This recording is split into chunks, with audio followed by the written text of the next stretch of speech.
This is It Was a Thing on TV. Total Red Man has ever done something like this to me!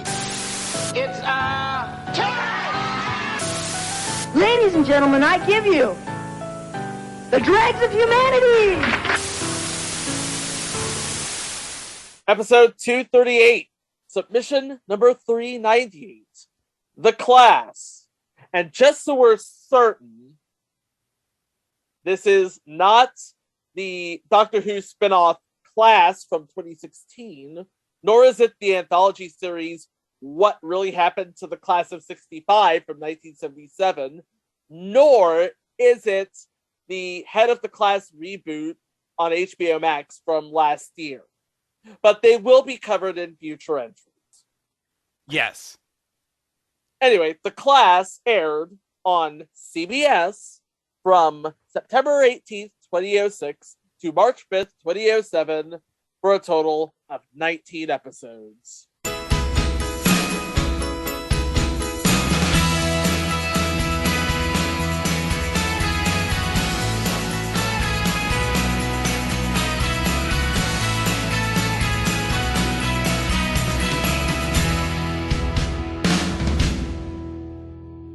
Well, we all remember where we were in third grade.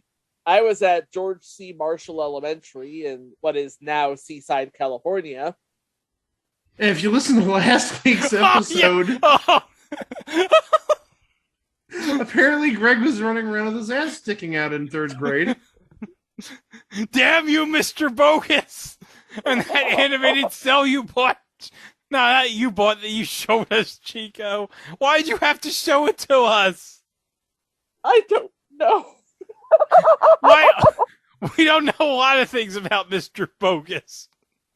But you know what? Hilarity ensued. And you know what? This entire show could be entire hilarity ensues. Yeah, but it's going to be far more detailed. It's going to be one of those episodes where we live up to the creed, every failed TV show has a story. And this one had a story. Oh, did it ever? Yeah. It starts with David Crane and Jeffrey Cleric, who are the creators of the show, cleaning their basement and finding a box of old photographs from David Crane's grade school days. More specifically, his third grade class. From there, they wondered what would happen if they all got together. Because, you know, that's a thing that one wonders, right? Yeah, I guess. Well, they decided to make a pitch. It was originally called The Class and the Teacher. But when they made the pitch, because of their clout in Hollywood, everybody was knocking on their doors. CBS wanted it, Fox wanted it, NBC wanted it. Oh, NBC not only wanted it, they wanted, now, according to Truth by Consensus Wikipedia, they wanted to buy this series sight unseen without a pilot, and they wanted to give it a full 22 episode order, which, given who was running NBC at the time, makes total sense. Because, as we all know, Jeff Zucker is an idiot. As if you needed more proof than Greg saying it, just check out the news from Wednesday, February 2nd.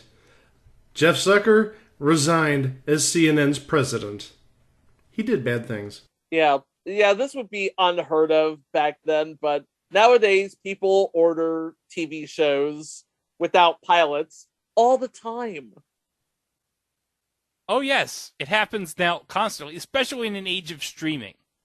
So CBS won, they got 13 episodes, and they put it to lead the night off on Monday night, feeding into How I Met Your Mother's second season, which, if you remember from last episode, was just starting to come into its own. But that wouldn't last long, for reasons we'll get to later. So, who were the members of the class? Well, I just so happen to have, if I could get the 8-man band from TV Tropes, because they do pretty much name every sort of brand, because this show is very, very tropey.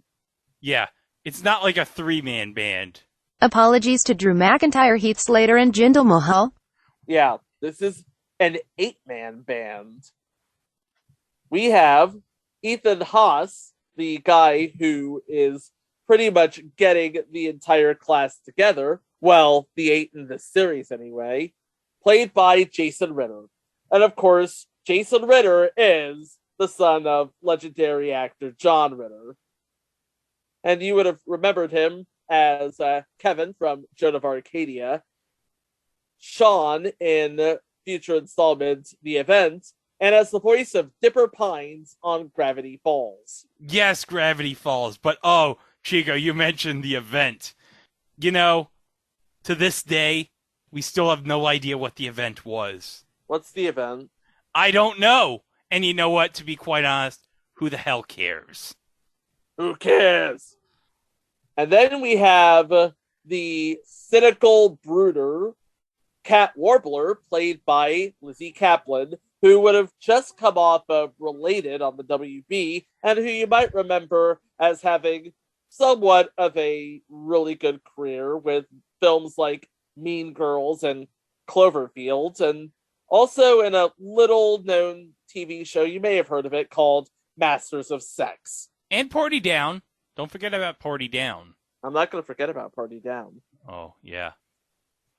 And by the way, Related is not on the list, so guess what? I'm including it now, so. Ding, ding, ding, ding, ding!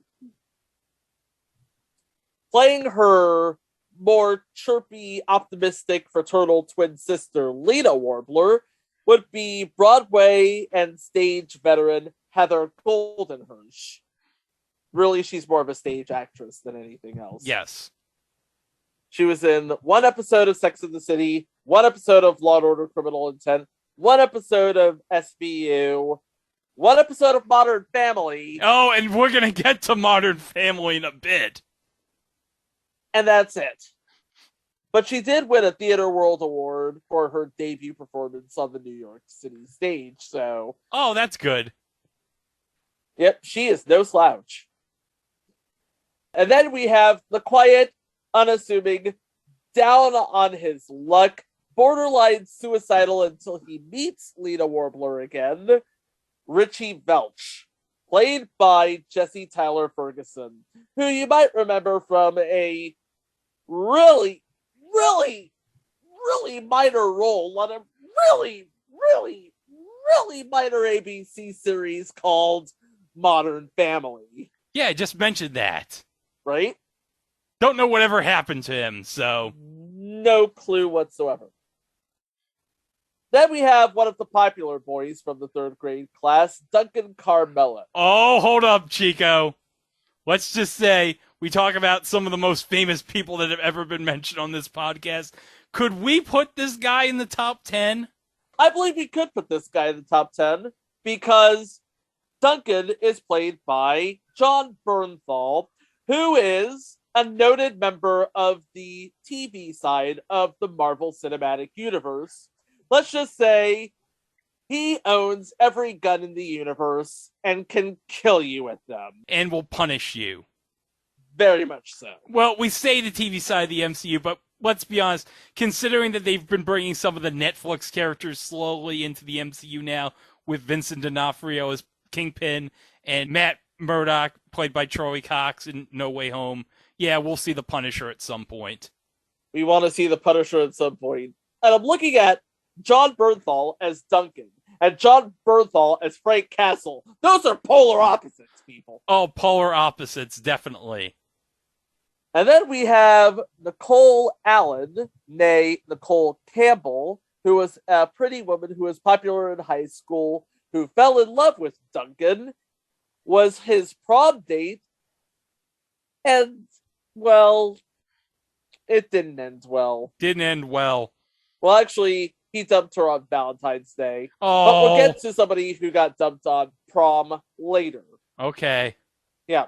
Nicole is played by Andrea Anders, who at this point is just coming off of playing Alex on future installment Joey. Oh, yes, that would make sense given who's involved in this show. Yeah. And then we have, okay, we were talking about the prom date that ended badly. And that belongs to Kyle Lundo, who was caught in bed by Holly Ellenbogen with another man. Uh-oh! Kyle Lundo is played by Sean McGuire, who, are you ready for this? Yeah. He's a fake American. What? Yep. Sean was born in Ilford, London, England, and he is known mostly for playing the second Robin Hood on ABC's Once Upon a Time. Oh, okay. Not the first Robin Hood. The second Robin Hood on Once Upon a Time. Yeah, the first one was played by Tom Ellis, but that's another story. Oh, wait, we were talking about Brits playing fake Americans. Well, Chico, go ahead. Playing the role of Holly Ellenbogen is another noted British thespian, Lucy Punch, who at least I remember from a star turn on one of my favorite Netflix shows of all time, Lemony Snicket's A Series of Unfortunate Events. She played as May Squalor. Okay, that's the one with Neil Patrick Harris, right? Right. Okay. But she was also on another show. Actually, she was on films like Ella Enchanted, Hot Fuzz, Dinner for Schmucks, and Into the Woods. Oh yeah, she was in Hot Fuzz. Yeah, she's one of the people that's killed by the NWA. Not that NWA or the other NWA. No, the NWA in the town of Sanford. Yeah. And that's basically the 8 people in the class that we're going to follow through these 19 episodes. So why are these 8 people brought together in the first place? That's all ironed out within the first 10 or 15 minutes of the pilot. Because Ethan is about to celebrate an anniversary with his fiancée, played by Casey Wilson. Not that one. Not that one, the other one.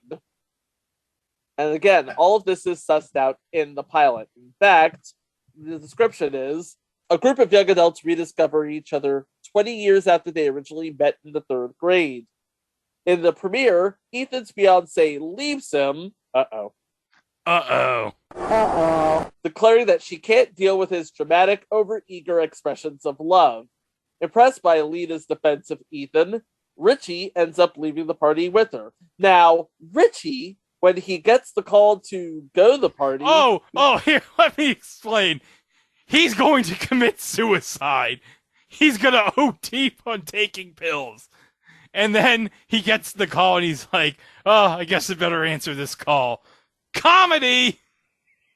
Yep, remember, this is a sitcom. Everything's hilarious. Yep.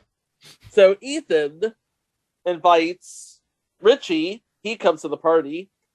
Holly comes to the party with her incredibly effeminate husband. Oh, yeah. He's super gay. Yeah. He's super gay. It's like Glenn Quagmire's dad. Yeah. By the way, said husband, played by Sam Harris, who is a theater musician and a television, theater, and film actor. Okay. So there you go. Yeah. So that explains how he was able to sell it so well. And then you have Kat and Lena come to the party together. Kat makes the deal, 20 minutes and the party doesn't suck. Yeah, 20 minutes, party sucks. We bolt. Yeah. Holly was hoping to run into Kyle so she can flaunt how cool her life is. When she meets Kyle, and his boyfriend Darren, played by Christian de la Fuente, off and on in between appearances on CSI Miami.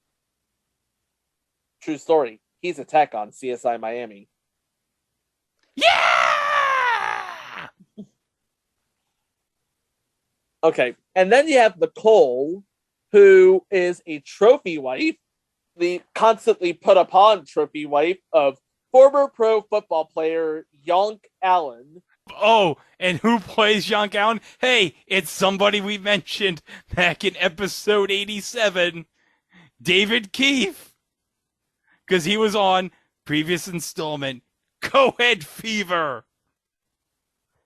He looks like he would have been on Co-Ed Fever. And you know what that means, guys. Parkman doing his little shimmy. It makes the women here in Cleveland puke. So Lena actually defends Ethan for bringing everybody together. Richie ends up leaving the party with Lena. Yes. And he's like, So- oh, everything's finally going good for me. But you Wait know what for it. happens? Yeah, this is why you don't talk with your phone up to your ear while you're driving, because he backs up his car and accidentally runs over Lena's leg. Uh-oh. But other than that, it was a really good time. Yeah. Meanwhile, Kyle apologizes to Holly for the post-prom experience from their school days. You know the one Yes. where Holly and Kyle were going to the prom, but Holly catches Kyle in bed with another man. Yes, I know, Jacob. Okay. And now you're caught up with what everybody is doing right now with their lives. And that's all you need to know about them. But there's more. There's more. There's 18 more episodes. There's folks. 18 more episodes, folks. Episode 2. The class visits a hospital. Yeah, because this series is like how on Friends, how every episode's like the one with blank. Every episode is the class does blank. Did we mention that one of the creators of this show was David Crane? Yes, we mentioned that. Because that's important. Yeah, because again, he's one of the 3 people who created Friends. So, esoteric episode names for 1,000, Alex. Oh, did we mention every episode of this series was directed by James Burrows? He's another real one. Yes. Geez, so many talented people on this show. Wow. You have no idea. It's a wonder why it failed. But we'll answer that question momentarily. Yeah. But here's episode 2. The class visits a hospital. Richie tries to cope with the furious cat after accidentally injuring Lena. Fortunately, Lena is much more forgiving than her sister. Meanwhile, Duncan and the married Nicole deal with their renewed romantic feelings and hoping to help their daughter's chances of being admitted to the academy where Kyle teaches. Holly and Perry host a brunch for Kyle and his boyfriend. Oh, did we mention what the daughter's name is? The daughter's name, I can't believe this is absolutely true. We are not making this up. Mike, are you sitting down? The name of Holly and Perry, Yes, I am seated. you are sitting down. Yes. The name of Holly and Perry's daughter, Oprah Liza Pearl. Perry, no surprise there, named the daughter after both Oprah Winfrey and Liza Minnelli. Mike has his hand to his head like... I don't know how to react.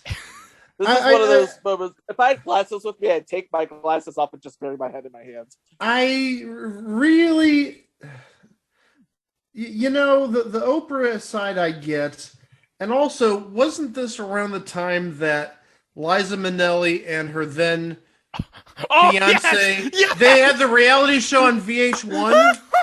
Yes! Yep. I forgot that happened. Is that on the list?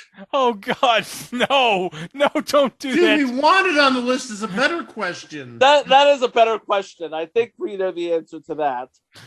I don't want to look at Liza Minnelli's fiance. He was hideous to look at. I actually have to wonder if Perry and Holly were based on Liza and David. Probably. It's 2006.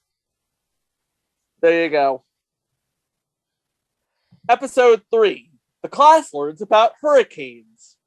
When a hurricane threatens the city, Holly is assigned to cover the entire event, but everything she does goes wrong. Meanwhile, Kyle and Aaron are having lots of fun watching Holly's attempts to make a report.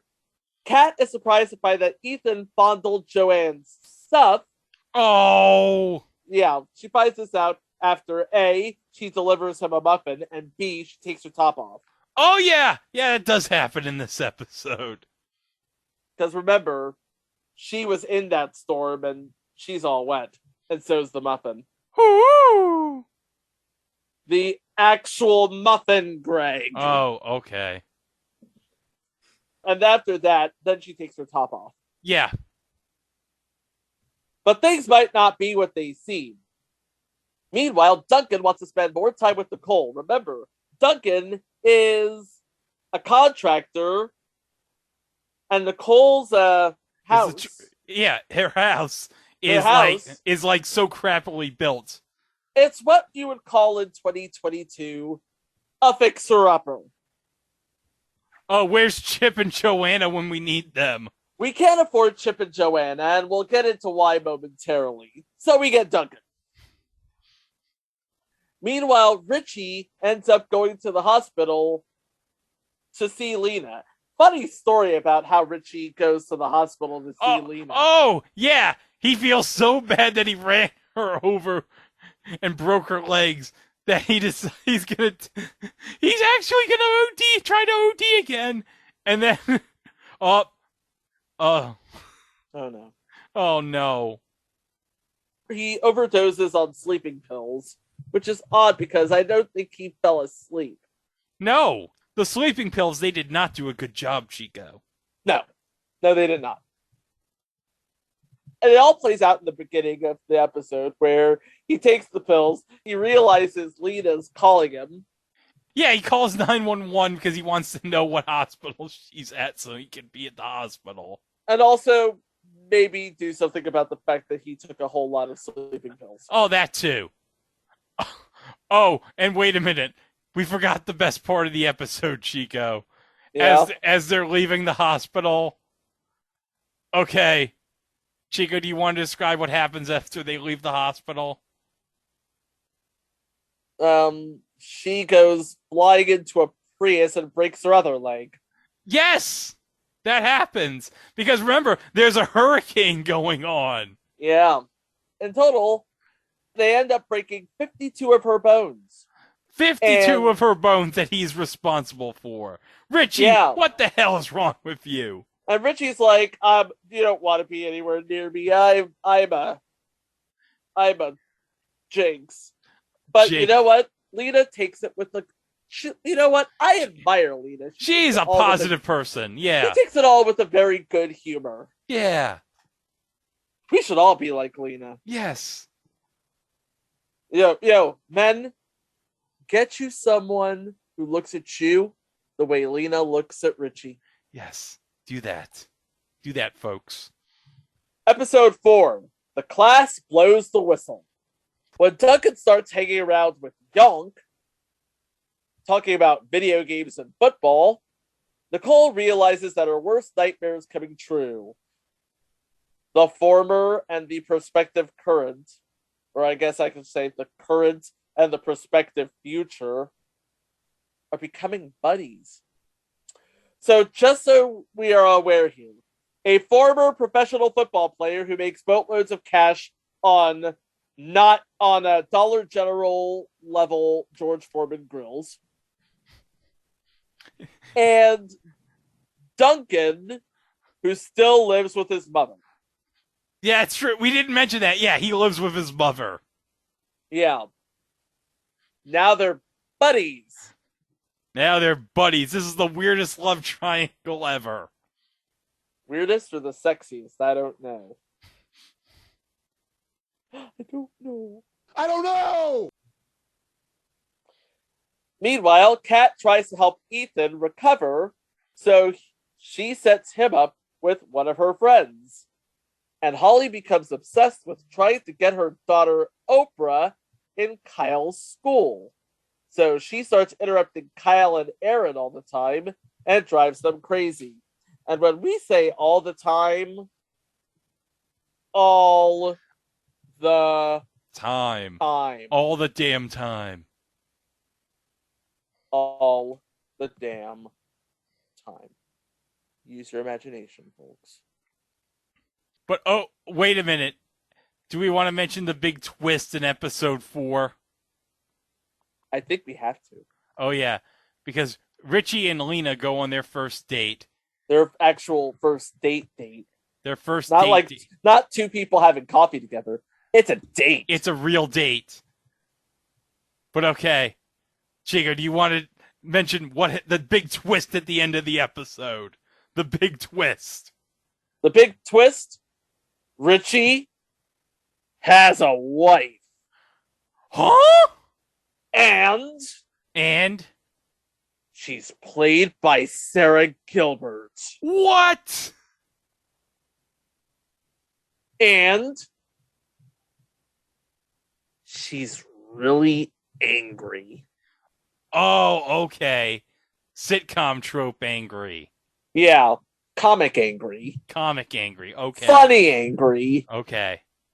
Funny angry. I'm I'm pissed at everything. I'ma kill you. You're a piece of shit, Richie. Wait, I was like, I'm gonna kill you. Oh, wait, I'm getting ahead of myself. Episode 5. The class gets frozen yogurt.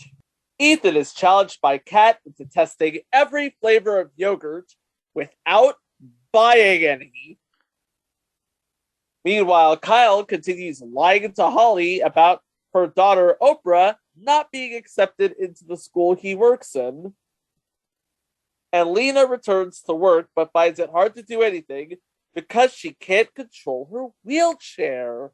But Richie's nowhere around. How can he be a jinx? Well, here's the thing. She's like doing activities while in the wheelchair, and I'm like, how is she allowed to work when her legs are like up here, and she can't like move around and stuff? Like she's trying to get like papers from cabinets. Like it's like the papers are all the way up here and Lena's all the way down here. Here, comedy. Anywho, there is more to this episode. Oh, yes. Because Richie is helping Duncan with his job at Yonk's house. Remember, Duncan and Yonk are now buddies. And then we find out that there's more about Richie's secret life because of, well... Yeah, the wife. But, oh, here's another twist. Are you ready? We find out that Richie's wife works as a janitor in the office that Lena works at. This is really, really, really, really, really twisted. I know. Yeah. And fun fact, Fern was Richie's first and, to our knowledge, only girlfriend in college. That explains a lot. Yeah, and Richie actually left her before the series, a fact that Fern doesn't seem to accept, or it hasn't been legally codified yet. Love in 2006, ain't it grand? You know who plays Mr. Gordon in this episode? Who? Larry Cedar. Oh. The guy who taught me my mathematics in 3rd grade. Yeah, I was just going to chime in and say from Square One TV. Mm-hmm. Yeah. Wow. Episode 6. The class goes trick-or-treating. Holly does a remote from a children's petting zoo where she becomes involved in an unfortunate accident. Oh, yeah. She accidentally steps on a bunny. Oh, she steps on a bunny? She stepped on a bunny and killed it. Oh, no. Oh, and everyone's watching it. Like, oh. That's terrible. It is terrible. Meanwhile, after forging his signatures on some footballs, Young invites both Duncan and Richie to Atlantic City right before Nicole asks Duncan to not let Young gamble. Oh, yeah. Because Young and Barney Stinson have something in common. They have a gambling problem. Maybe they have the same bookie. Well, they live in Jersey, so perhaps. Well, South Jersey, because they do mention Philadelphia a lot. Yeah. Maybe one of these characters knows Buddy Hackett and Soupy Sales. This is where we put the obvious clip in. I figure you do a good takeout business. Good takeout business. Yeah, we do a good takeout business. Takeout business. We're getting to their takeout business, by the way. You may not know it right now, but we are getting to that takeout business. Okay. But again, I'm getting ahead of myself. And a couple more things. Did we mention that Holly was wearing stilettos when she was stepping on the bunny? Oh, no. Oh. And since this is the Halloween episode, we have to have a Halloween story. And the Halloween story is Lena wanting to be FDR for Halloween. Because get it? FDR was in a wheelchair. That's the joke. That's the joke. Because she's in a wheelchair because her legs got broke. Yeah. But you know what? It works. I mean, say whatever you want about this show. It was incredibly well written. Yeah, I'll give it credit for that. Episode 7. The class goes to a bar. Ethan and Kat pretend to be blind dates for two attractive people they accidentally meet at a bar.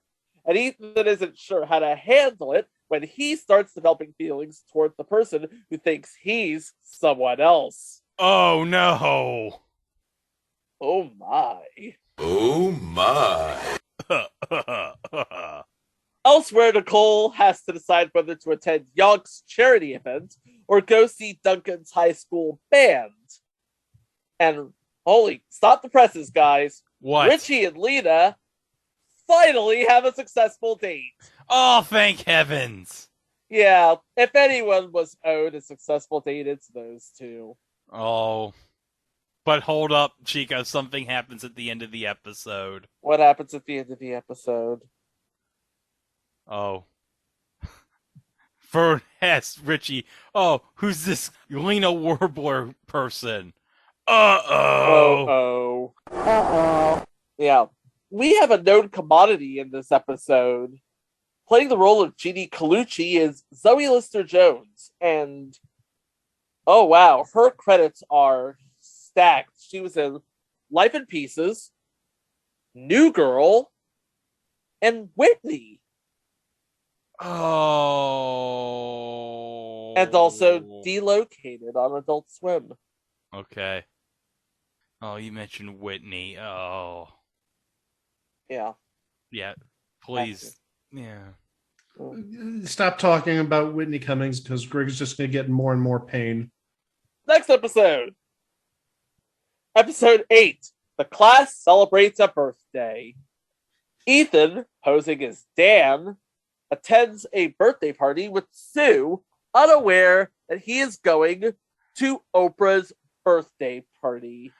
Not that Oprah. The daughter Oprah. The daughter of Holly's daughter, Oprah. Uh-oh. Uh-oh. The hosts are likely to reveal his true identity to Sue. Elsewhere, Richie reveals a secret to Nicole and Duncan. And Perry is forced to improvise by singing after he and Holly forgot to confirm the puppet people for the party. The secret is Richie's married. Yep. Oh, hey, guys, just want to chime in. I did a little bit of research, and I found something interesting about Sam Harris, which I think needs to be mentioned. Okay. Then mention it. Yes, he was on Star Search in his first season, and he actually won the grand prize that season for male vocalist. Yes! That is incredible. Oh my God, he did. I knew it. That name was driving me crazy. I mean, I swear to God, it was going to drive me crazy until I figured it out. And here you are figuring it out. Oh. I'm the puzzle solver or what have you. Oh, I should mention in this episode, Sam Harris does like improvised puppet theater, and it's hilarious. It's great. It's great. There you go. Nice. Hey, when in trouble, everyone will love sock puppet theater. Everyone will love it. Mike, you love sock puppet theater, right? Now, I just want to make sure. Are we talking about something different than Mick Foley's Sacco? Mr. Sacco, no. Okay. No, he doesn't put the sock into someone's mouth. Wait, Chico. Have you seen episode 3 of How I Met Your Father yet? Yes. Okay. Yes, I have. If a stranger on the subway asks to open your mouth, don't open your mouth. We were like, Sophie! Yeah, he asked him, hey, open your mouth, I'll show you something. And I'm like, Sophie, no! Don't! I know my way around this city. I even learned to keep my mouth closed on the subway. Open your mouth for a treat. Oh! That was not a treat! Sophie, no! Oh my God. Okay, so in other words, the sock puppet is not trying to make Vince feel better when he's sick. No, there's no appearance of Yerple the Clown, no. No. I brought one other visitor, another special guest. What the hell are you doing? Mr. Sacco! Say hello to Mr. Sacco! Mr. Sacco knows you've been feeling mighty bad, so he's gonna give your boo-boo a big kiss! You're gonna what? Hey, no, Mick, please. Please, just leave. Mr. Sacco! Please leave, please. Damn it, leave. Take this crap with you. Take it out. Take it all out. Get out! Mr. Sacco. Okay, this may very well outdo Mr. Focus as one of our craziest episodes.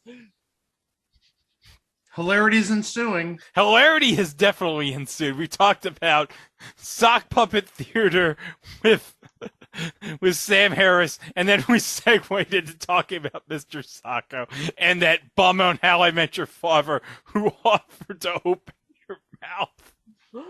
And it was just, that's not a treat.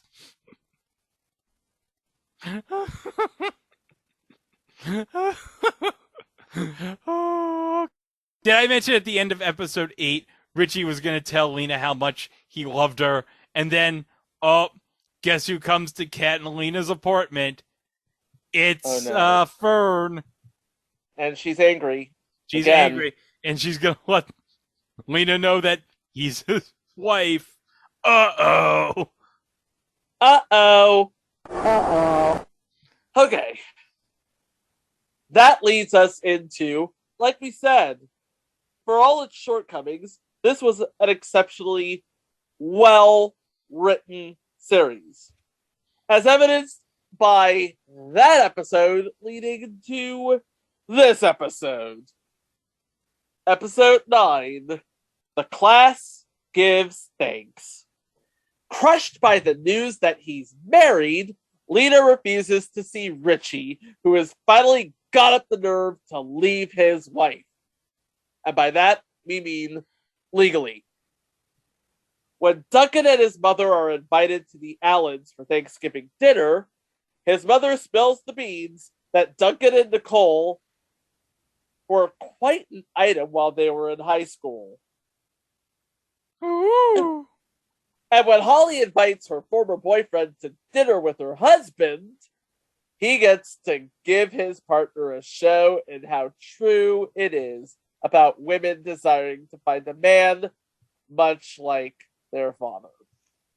We probably did explain already, but Perry Pearl is quite, how would you say? How would I say? Effeminate? Effeminate? Yes. Yes. Effeminate, yes. Turns out her father-in-law? Yeah. Equally effeminate. Same. Same. Yeah. In fact, according to Truth by Consensus Wikipedia, Holly seems oblivious to her husband's embodiment of a flamboyantly gay stereotype, a running joke among the other classmates. She apparently gets this trait from her mother, who is also blissfully unaware that she is married to an effeminate man. Oh, well. Runs in the family, I guess. No Gaydor. Episode 10. The class runs into a convenience store. We're halfway home, folks. Richie crashes into a convenience store. Oh, jeez. After a bee flies into his car. Oh, no. And refuses to leave the vehicle. He says that being in his car is better than all that is currently going on in his life. With his disaster new girlfriend and his even bigger disaster ex-wife. The accident is soon all over the news. Guess who's covering it? Holly's covering it. Again, because she's a news person. And that's what she does. In fact, she's the first to arrive at the scene. And then the rest of the class arrives, trying to convince him to get out of the car. Get out of the car, Richie. Get out of the car, Richie. So, Richie is in a battle with a bee. Holly's covering it on the news, and the rest of the class are trying to talk him down off the proverbial ledge. Yep, this just took a hard left turn into classic sitcom tropism, I think. Yeah, it went from incredibly well-written to... Sure, why not? Let's go wacky here. But you know what? The good news is, at the end of the episode, Richie and Lena do get together, so... Oh. Yeah. And you know what? Richie and Lena look good. They look good together. Oh, yeah. Look good. They look good. Look good. Looks good. Looks good. Looks good. Oh, it looks good. Looks good. Oh, it looks good. Looks good. Oh, it looks good. Looks good. Oh, it looks good. Looks good. Oh, it looks good. Episode 11. The class celebrates an anniversary. On their 1-year anniversary party, Nicole is frustrated when Young gives her a stripper pole as a gift. Oh, yeah! Oh, yeah, boy! That's the perfect anniversary gift, am I right, Mike? Yeah, that is the classic 1-year anniversary gift, if I'm not mistaken, Mike. I thought that was the perfect gift for the 69th anniversary. Nice. You're welcome. Realizing her husband doesn't know her at all. All that sexual frustration is building up to something, folks. Elsewhere, Young seeks help from Duncan. Oh, speaking of which, Kat is upset when her new neighbor turns out to be a former classmate named Palmer, who found success in her life and seems to be getting along with Ethan and Lena just fine.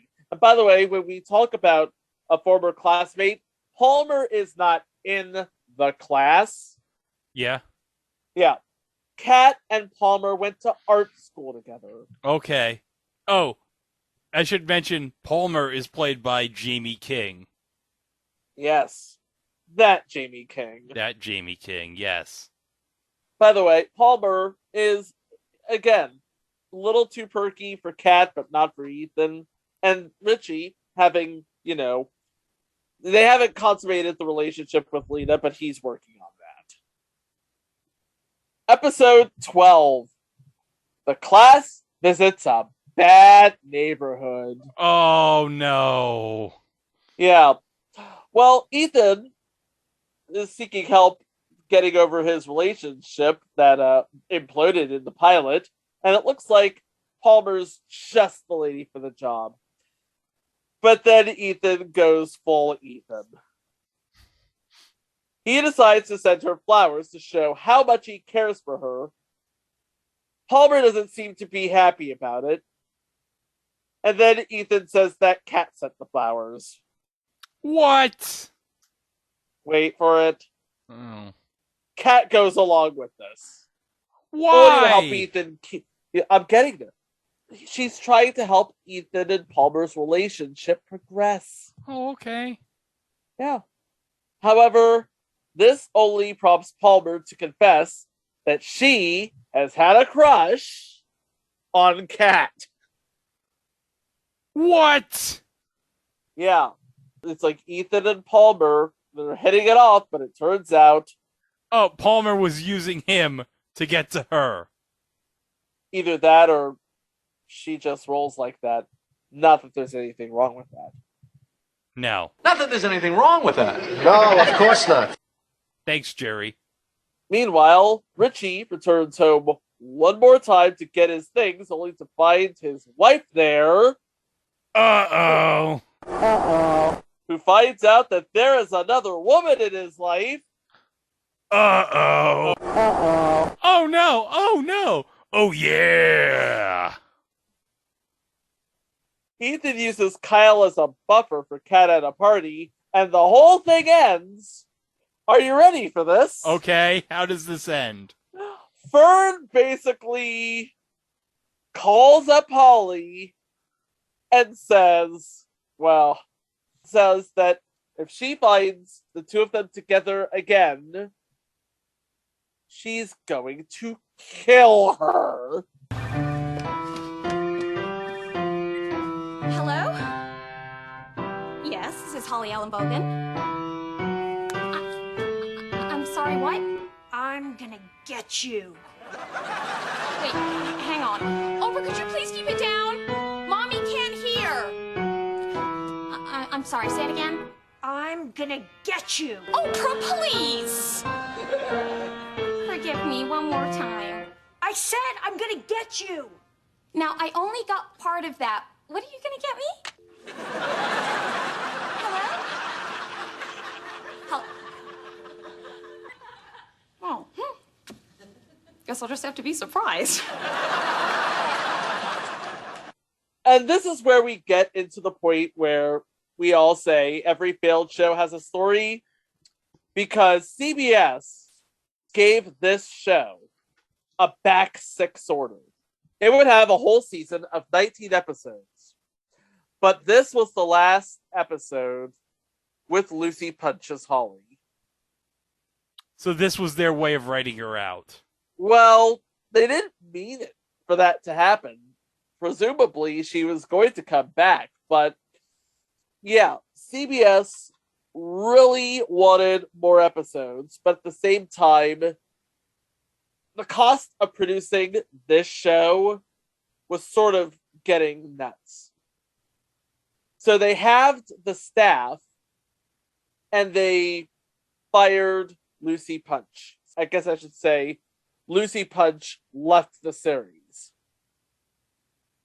Or if this was Dashiell Driscoll saying... She probably effing killed herself. Yeah.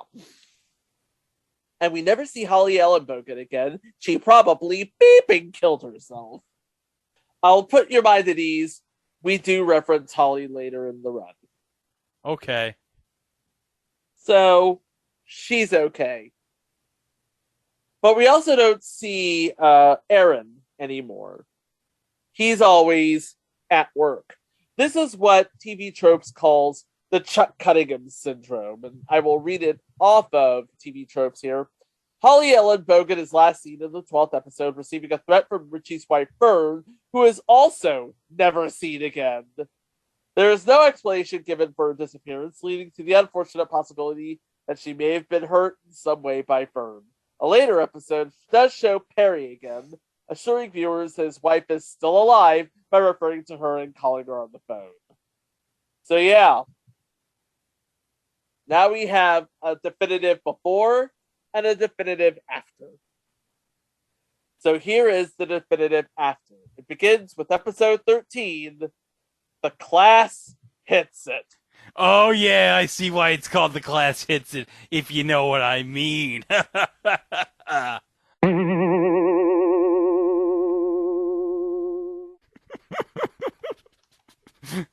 Intercourse. Anyway, when both Richie and Lena individually confided in their friends about moving their relationship to the next level, both Nicole and Duncan decide to help them. Meanwhile, after learning that Kat started following and taking pictures of a guy, because Kat is, a photographer, Ethan decides to hook them up. All right, Mike, you ready for this title? Oh, I see it, and I can't wait to hear you guys say it. The class has to go to a stupid museum. And let me tell you, as a kid, whenever I had to go to a museum, I always thought, I have to go to this stupid museum. Yeah, I remember my third grade class, my second third grade class at a Colonel Johnston Elementary in Fort Huachuca, Arizona. We went to Tombstone to visit the stupid OK Corral Museum. I went to the Museum of Natural History, and I was like, this Museum of Natural History, this is all stupid. I don't care about these 1,000-year-old pieces of history. No, this is all stupid. Was I the only person who, when in school, cared about going to the museum? Well, which museum did you go to? Well, we went to the History Museum. We went to the Art Museum. Yeah, we went to decent museums. Have you ever been to the stupid museum? Well, what's the stupid museum about? Okay. I was gonna. Hold on a second. Go on. This is like 2007, right? This is January 22nd, 2007. Okay, so Sarah Palin would not be in the stupid museum at this time. Okay. No. That'd be the next year. Yes. Yeah, I was to say, give it a couple of years. So, the class has to go to a stupid museum. When Ethan, Kyle, and Palmer overhear Kat and Benjamin's conversation about Palmer and Ethan's relationship being based only on sex. Sex, sexy sex, boner, uterus. Palmer decides it's time to learn more about her lover and spend some time going to museums and practice abstinence. Oh. Well, now I understand why it's a stupid museum. Like, we're gonna have sex. No, you're going to a stupid museum. Maybe they're going to the sex museum. No, it's not the sex museum. What would be at the sex museum? Use your imagination, Greg! Do you really want me to answer that, Greg? Oh, I know what's going to be at the sex museum. Boing! No, Greg, what's actually in the sex museum are from back in the Stone Age. Well, now the would be the at the museum from the Buffalo Bills New England game a couple of weeks ago. Because that was just 3.5 hours of complete and utter Meanwhile,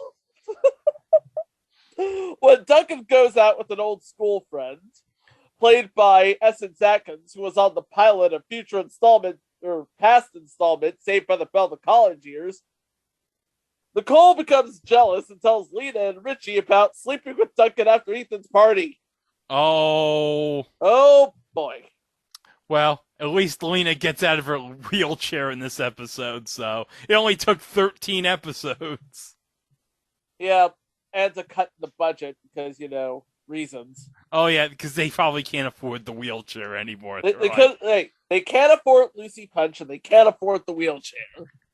The wheelchair probably cost them like, I don't know, like $200, and they were like, no, we gotta save money as much as we can.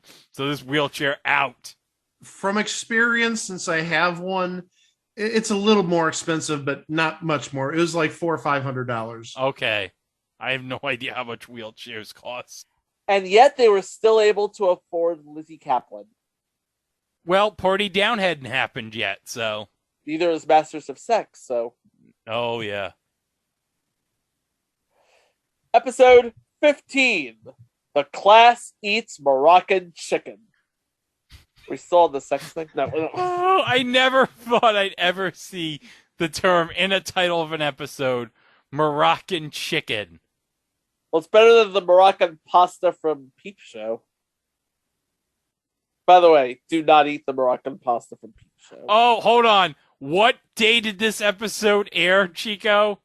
February 5th, 2007. Which means that this episode would have aired right after the How I Met Your Mother Super Bowl episode. And we talked about Emmett Smith in that episode.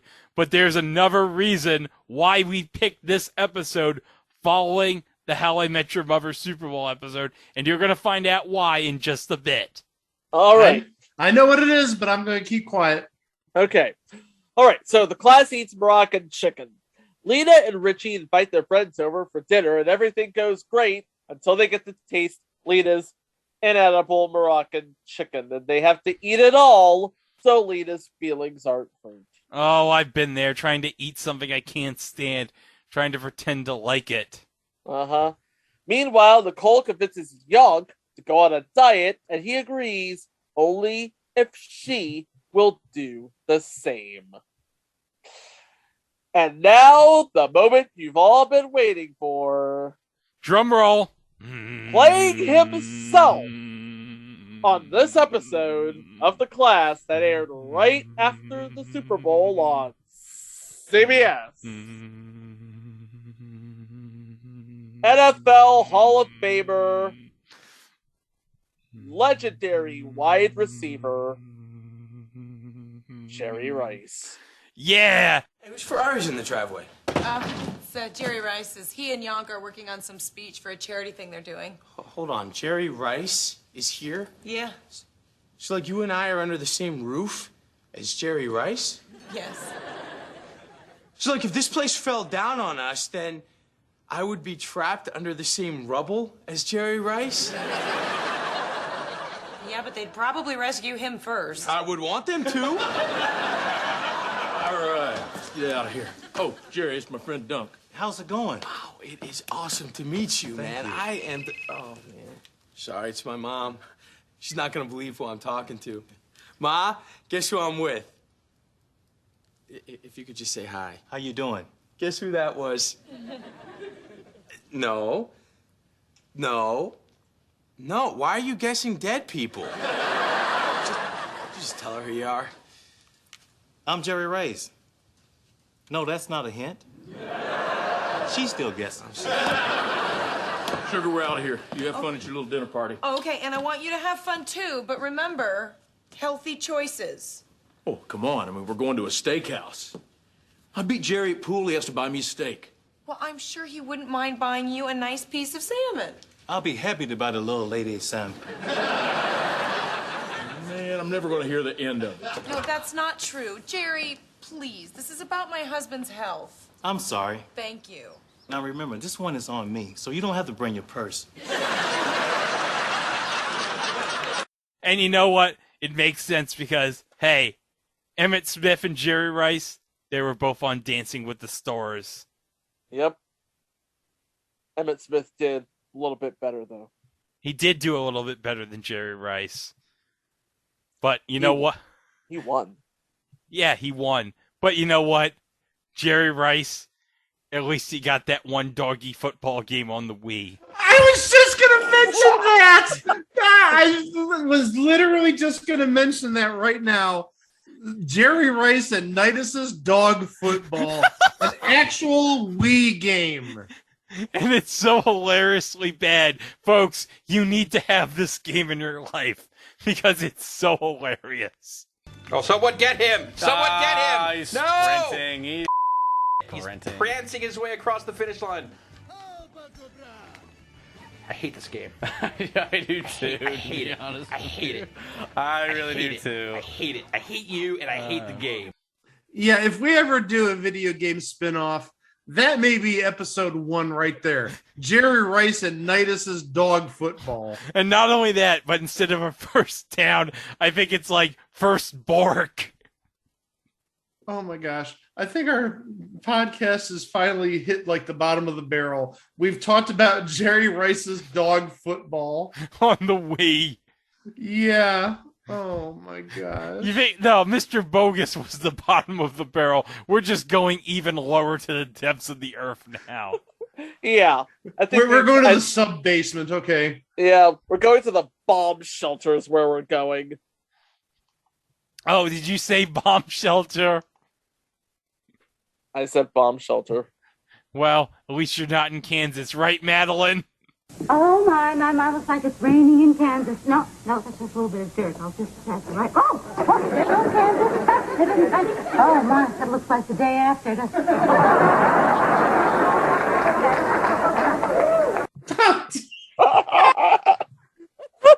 Oh, no. Oh, jeez. Never gets old. Never gets old. No, it does. Sadly, it does not. Okay.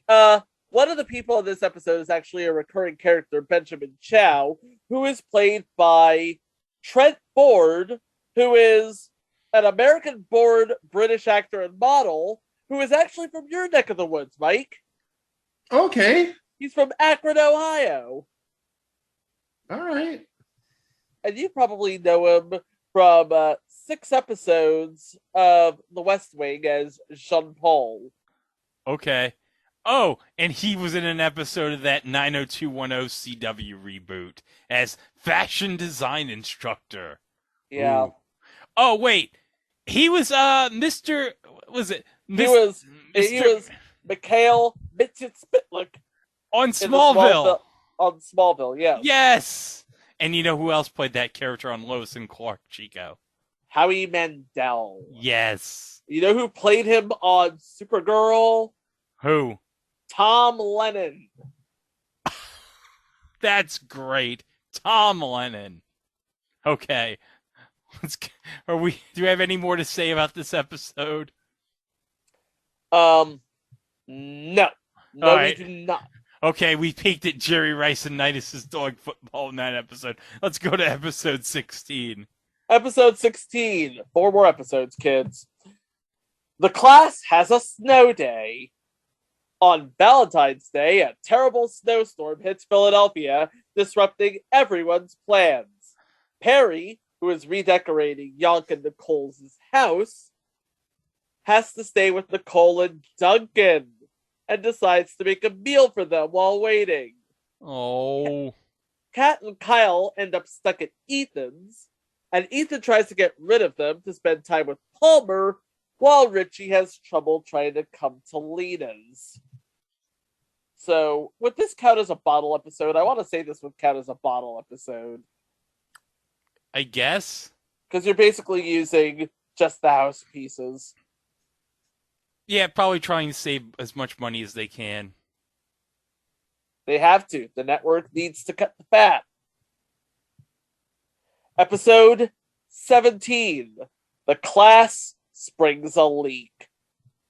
Nicole feels a loss when the boys finish renovating her home, while Yonk refers to her in an interview with a journalist by his ex-wife's name. Uh-oh.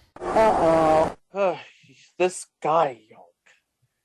Meanwhile, Ethan feels compelled to break it off with Palmer, but has to face the music when someone else spills the beans to her. Oh, boy. And Nicole finds herself surprisingly saddened to think that Duncan and Richie won't be around anymore. So she dreams up some desperate measures to keep them working there. This is basically, hey, let's play Munchausen Syndrome for laughs. Comedy! Episode 18. The class rides a bull. Nicole decides between Yonk and Duncan, but doesn't know how to break the news to the guys. Yonk takes Richie and Duncan to a Western bar to thank them for the work done on his house, and Kat finds out Benjamin's heartbreaking secret. Okay, Chico, you have the secret? I have the secret. All right, what's the secret? I'm so excited. What's the secret? Let's just say Kat was the side piece. He has a girlfriend named Susan and a son named Jonah. What? Who is one of Ethan's patients? What is this? Wait, run this by me again. Okay, so Ethan, the pediatrician, Yes, has a patient named Jonah, who is the son of Benjamin, who is currently dating Kat while he's still in a relationship with Susan. Ick and double ick. NG, no good. Yeah, by the way, Jonah is played by Attica Schaefer, who you would know as P.D. Fryman in Steven Universe. Oh, that's nice. And this is the last episode. The class goes back to the hospital. Well, we went to the hospital in episode 2. Now we're going back to the hospital. This is where everything just gets weird. After Yonk collapses as a result of a heart attack, the majority of the class flocks to Nicole's side to support her. After Kat dumps Benjamin, Ethan begins waiting for the right moment to tell her that he feels that he is the right guy for her. And Lena thinks Richie is going to propose. And that is pretty much where everything's left. Lena thinks Richie's going to propose. Nicole finally decides to take Duncan over Yonk, but hasn't left Yonk, at least on paper. Ethan discovers he has feelings for Kat, and then that's it. Because the season ends in March, and in May, CBS decides against airing a second season. There was so much talent behind this show, and so much talent in front of the cameras as well. And the thing of it is, everybody was expecting to be ready to go for season 2. In fact, Jesse Tyler Ferguson and Sam Harris, they pretty much posted on their MySpace pages, because MySpace was a thing in 2007. Yeah, this is 2007. Facebook really hasn't blown up yet. It's still, I think, limited to just college students, right? Yeah. It was between this show, The Class, and a show that ultimately would get its time slot in 2007. A little show, you may have heard of it, called The Big Bang Theory. Oh, who's in that? Just some people. Oh, wait, Johnny Galecki was on this show? Johnny Galecki and the chick from 8 Simple Rules. Oh, and a bunch of other people. And that nerdy guy from that one scene in Garden State with Gene Smart. Oh, that guy. That guy, yeah, who was also in that Quiznos commercial. Hey, you got that ordinary untoasted sub instead of the toasted Philly cheesesteak from Quiznos? What, were you raised by wolves?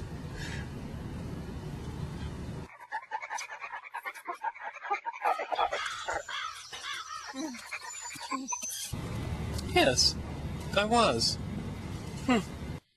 Oh, it's good to see that guy got work. Oh, yeah. You know what? I wish that show had a spinoff involving that character.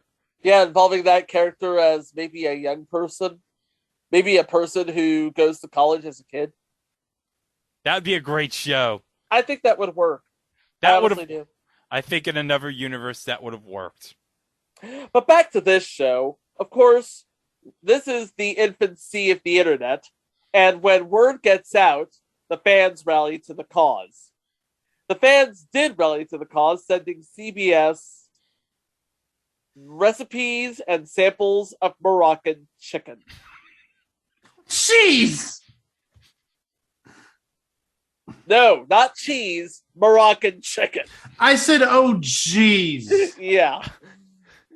Moroccan. Oh, my. Because remember... That's the legacy of this show is Moroccan chicken. Yes! That is the legacy of this show, Lena's Moroccan chicken. And if Andrew Ray is listening, this is a request for an episode. I am giving you an idea right now. Lena's Moroccan chicken. The show's on Prime Video, $3 an episode, and it's yours.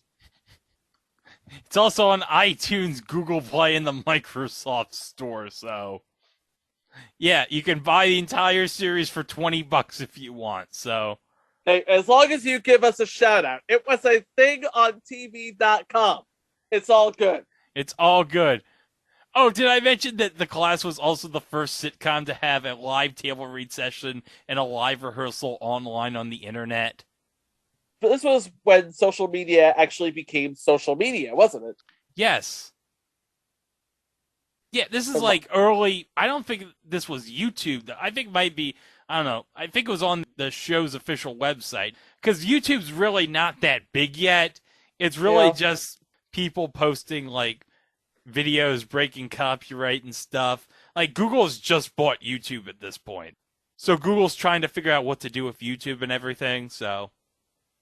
All of this is to say, it had a whole lot of things going for it. What went wrong? So I mentioned that this show initially was on Monday nights at 8 o'clock.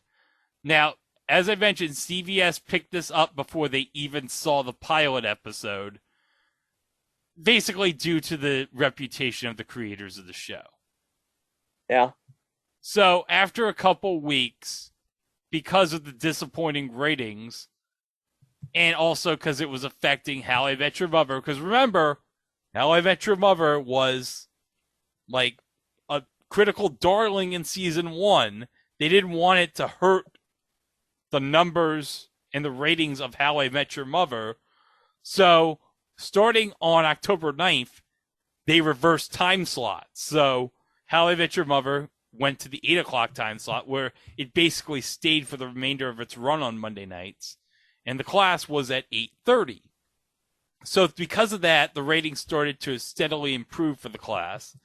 And then, of course, on October 23rd, they added the 6 episodes to the initial order. But of course, Chico, as we mentioned, everything starts to go wrong at this point. Yeah. Mondays at 8 o'clock was basically a murderer's row of stuff. Yeah, and this is probably what hurt it at the 8 o'clock time slot. So let's see what... Oh, it was going up against initially Seventh Heaven, and then Everybody Hates Chris on the CW. Because there were 3 things that aired at that hour that really hurt The Class's chances. The first was Wife Swap on ABC. Yeah, that was a big show back in the day. And then there was Prison Break on Fox, which is just getting to be really, really good. And then, Mike, a show that you really loved, and that I really loved. And I really loved. On NBC, Deal or No Deal. And like we say, that will do it. Yeah, America loved Deal or No Deal's 53 boobs. The 26 models and Howie. No. 25 models, Meghan Markle and Howie. Still 53 boobs. Yeah. And again, the only move they did was switching the time slot from 8 o'clock to 8:30. And the lead-in from How I Met Your Mother helped The Class, but not enough to warrant a second season. No. Which is sad, really, because they left the show on like a whole lot of question marks. You know, a whole lot of question marks. Yes. I want to know if we were ever going to see Holly Ellenbogen again. Yeah. I just wanted to know if CBS was going to release a cookbook on Moroccan chicken recipes. Well, Greg did some research before this show, and he found an interesting article from noted television critic Aaron Barnhart, and he gave this show, after 3 episodes, a proper dressing down, let's say. Okay, let me read Aaron's review here. And if you're ever listening to this podcast, Aaron, we appreciate it. After 3 episodes of The Class, you would think I'd have something funnier to report to you than the scene where a young woman was racked by an airborne stop sign. Well, it was kind of funny, at least the first time. But the SmackDown was played for laughs a second time, and then a third. Indeed, that bit of cruel slapstick proved to be the centerpiece of the October 2nd episode of The Class, which debuts at 7 p.m. tonight on CBS KCTV5. On tonight's episode, someone will be run over by a car for grins. There's suicide humor too. Hey, I get HBO, I'm game for dicey comedy writing. The problem is that these few and far between physical gags are all there is to The Class. The premise is 8 20-somethings re-intersect 2 decades after they attended a 3rd grade elementary class together. Things happen at the reunion held by Ethan, Jason Ritter, Holly, Lucy Punch, and is confronted by Kyle, Sean McGuire, who dumped her at the high school prom for another ... boy. Lena, Heather Goldenharsh, and Mr. Suicide, Jesse Tyler Ferguson hit it off. Jeez, Aaron. Mr. Suicide. That guy's going to be on a hit show in 3 years. And Nicole Andrea Anders finds she still holds a torch for Duncan John Bernthal, which could be a problem for her husband, the NFL star. These sharply defined personalities, diverse in everything but their race, would seem to hold great promise for The Class.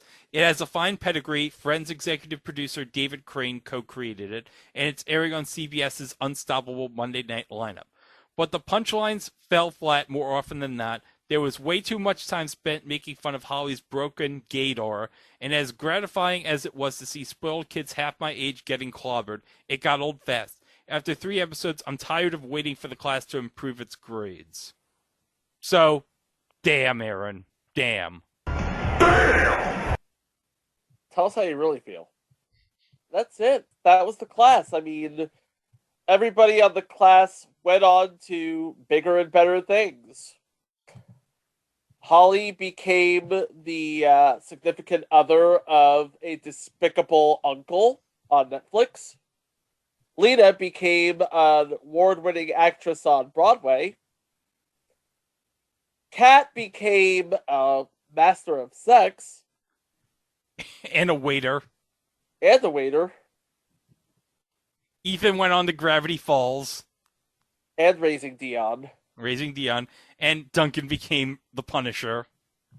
Kyle became a Robin Hood figure. Quite literally, I might add. Young. What did Young do? Young is probably doing his little shimmy that makes the women puke in Cleveland. Am I right, Mike? I don't even know what you're making a reference to. I'm making a reference to Major League 2. A movie I haven't seen. You have to see Major League 2. It's even better than Major League 1. Okay. But don't watch Major League Back to the Minors, even though it has Scott Bakula and Ted McGinley in it. Don't. Personally, Greg, I would rather go to the bike shop that Gordon Jump runs than watch Major League Back to the Minors. I didn't have plans on it. Good. Nicole left her husband for Ted Lasso. Oh, that's right. Never thought we'd get a Ted Lasso reference on this podcast.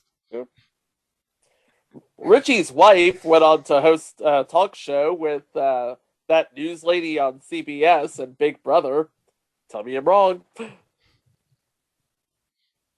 And The Class ended up becoming a thing on TV. Yup. You know what? I give this series credit. It's not great. But it's not terrible. I thought this series was going to be terrible. Because I remember this series being like, I don't remember anyone liking it back in the day. Yeah, I watched the first step. I remember watching the first episode while waiting for How I Met Your Mother to start, and thought that the whole cast felt like they were trying too hard.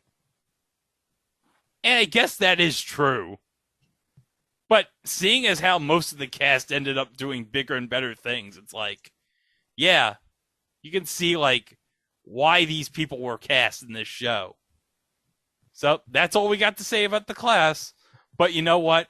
We have plenty to say it. It was a thing on TV.com where you can listen to the 237 episodes prior to this show where you have all sorts of fun stuff. We got live shows, minisodes, director's cuts. Oh, thank you, Benoodles.